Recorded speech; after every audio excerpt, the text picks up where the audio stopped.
Hello everyone, thanks for joining us for this very short and sweet 10-minute workout, mainly focusing on neuromotor control in the lower leg, balance and stability, strength as well, all the way up the kinetic chain. Our first section here is our warm-up. So our warm-up is going to start with single leg ankle circles. Very simply, you're going to push your forefoot into the ground and draw a circle with your knee. We'll go 3 very mindful circles, slow and steady, trying to activate the foot and the lower leg. And we'll go 3 in the other direction. Think about it, 360 degrees of control. It should have a little bit of jitteriness because you're trying to fire up those muscles and that connection through the forefoot. 3 to each direction. Now to the other side, 3 around, smooth and steady. Find some cracking and popping maybe, that's okay, as long as it doesn't come with pain. And then 3 the other way around. There was a crack. Mine usually give me 1 or 2. Slow it down, folks. That's the best thing I can tell you. Be mindful about it. Ankle swaying. I'm going to sway side to side. Rice is going to go ahead and sway forward and back. You'll see that Rice has chosen to use her shoes, and I have not. That's totally up to you and how you feel, how confident you are in your shoes or without shoes, or if you've got chronic pains. The reason Rice is going with forward and back rocking chair style calf raises is because this lateral sway is bugging her foot that has been hurting her for the last couple of days. I'm going through a really awkward kind of motion in that lower leg, an inversion eversion of the ankle. She's going through that calf raise style that really fires up a lot of balance. You can see how she's having to react and respond more. All right, let's go into a light footwork warm-up. We're going to get about 20 seconds of this choppy footwork at your own pace. Really, you could just step forward and step back. This is a 1, 2, 3, 4 pattern. Are you ready? We're going to start with our left leg leading. 1, 2, 3, 4. 1, 2, 3, 4. It's very simple. It's a lot easier if you say it out loud. In order to keep the count in your head. Also say forward, forward, back, back. Forward, forward, back, back. If you want to speed it up, go ahead. I'm going to show you from the side. It's up to you. You can put as much ballistic motion into this as you like. We're going to go ahead and break and lead with the other leg. Right leg lead. Ready? 1, 2, 3, 4. 1, 2, 3, 4. Very simple to do. Keep it going. 1, 2. You can do it at your own pace. You do not have to follow with me. You could make this much more athletic, much more dynamic. You could get the whole body going here. But that's all up to you and where you're at in your journey. All right, now into the neuromotor training portion. This is your heavier intensity or higher complexity work. We're going to start with tightrope variations. So we're going to scoot away from each other. We're going to walk these tightropes as tight as we need to. We're going to take 4 steps forward. Let's begin. Smooth and steady across the bottom of that foot, focusing on something in front of you to help calm your vision down and give you better control. 4 steps backward. Smooth and steady now, toe to heel. Connecting that bottom of the foot, every millimeter counts. We're going to do 1 more trip just like that. 4 steps forward, heel to toe. And on this tightrope, remember, if you're more beginning level and this is a little bit too difficult for you, you can step more like a plank rather than directly in front like a tightrope. Take it back. 1, 2, 3, and 4. Now I'm going to have us raise one hand as we head forward. Same tightrope or plank walk. Just one hand up overhead.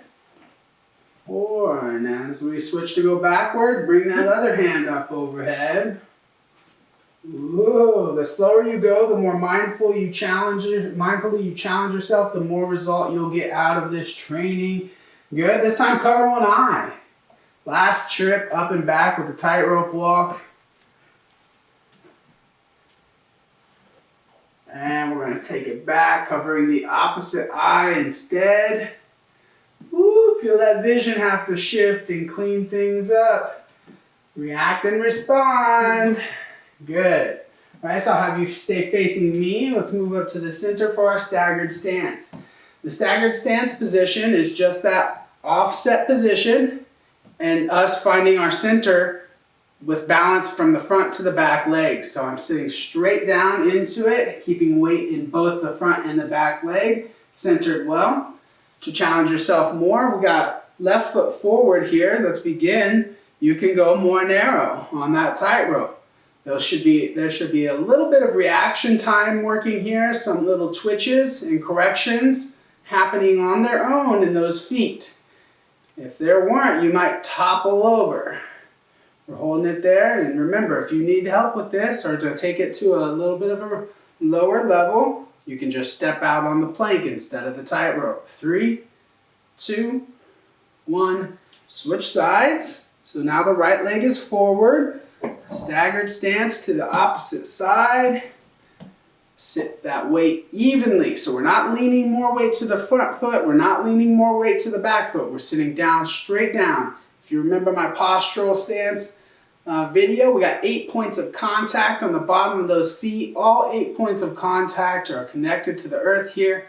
And we're just letting those little reaction times and those quick coordination of signals from the body to the brain and brain to the body happen naturally. 3, 2, and 1. Shake it out. Moving into our single leg stance. Remember, if you struggle with the single leg stance and it's quite a challenge, make sure you stay safe. Have something safe nearby. Really simple. Left leg first. Pick it up. Hold it high. You can hold it as high or as low as you want. For beginners, I do encourage them to keep that toe close to the ground so that they can get a little bit more work done without having to reset and reposition during the exercise. We have 10 seconds left. Very simple single leg stance. You could definitely make this more challenging. Round 1 though, we're just gonna keep it simple and let's switch side. Right leg now, soften that knee. Let's bring it on up. If you haven't gone through my training program yet, check that out. I'll explain why we soften the knee and why we don't want rigid knees. We'll explain why we want to have good weight distribution through the bottom of the feet, how this all works. There's a lot of repetition and training in that program, but there's a lot of learning and self-analysis. 2, 1. All right, let's do round 2. This time we'll make it more challenging. This is the final challenge of the neuromotor balance. Get ready? Yeah, you can stay facing me. That's good. So they can see you from the side. Let's pull it up high. And again, let's try that eye cover. Cover one eye for 10 seconds. You could just close it. I like to cover it, make sure I'm fully blocking out any sensory information. Then let's switch. Cover the other eye. Keep that one leg held up, or again, you could have it down low. Soften in that knee that you're planted and rest. Other side, same thing. Final exercise here. Bring it up to where you can hold. Find your center and cover one eye. I think I went same eye again this time first. Doesn't really matter. We're going to be switching and training that system. Switch eyes. That internal system of data processing, as you change the sensory information coming in and out, it has to react. It has to respond. Nice work. All right, nicely done on the neuromotor training. We're going to get to a really quick stretch. One of the more important stretches to work on for that lower leg is the calf stretch, the Achilles to both calf muscles here. We're going to work on the lower calf muscle. So this is the bent knee calf stretch. Let's start on my side here. It's good to have some support, and if you're pretty strong and tight, you may actually use that wall to provide some leverage to push back in. I want you heel to toe. We're heel to toe, but we're not right straight in front with that front foot. We are slightly offset, maybe about hip width apart, and we're going to sit straight down, pushing that back forefoot down to the floor. That's where most of our pressure is here.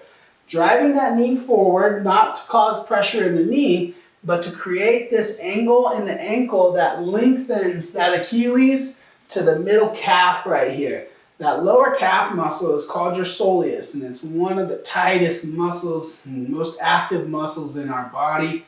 So it's always reacting and responding in balanced situations.